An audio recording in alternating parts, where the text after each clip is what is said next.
Bentrovati al Meteo.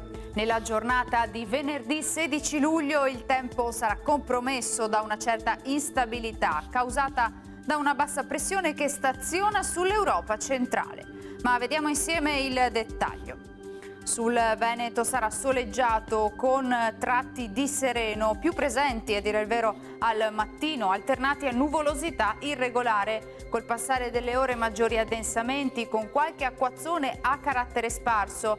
Piogge intermittenti localmente potranno essere anche di forte intensità e con possibili grandinate. Uno sguardo ora alle temperature, minime tra 16 e 21 gradi, valori massimi compresi invece tra i 24 e i 29 gradi all'incirca.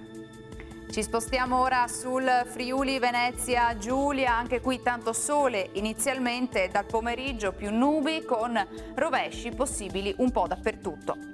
Temperature minime tra 17 e 21 gradi, valori massimi oscillanti invece tra i 28 e 29 gradi all'incirca.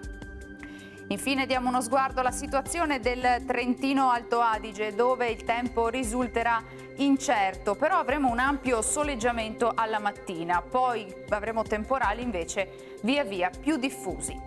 Temperature minime intorno ai 14-17 gradi, massime sui 24-25 gradi all'incirca. Dal meteo di Antenna 3 per ora è tutto, arrivederci al prossimo aggiornamento.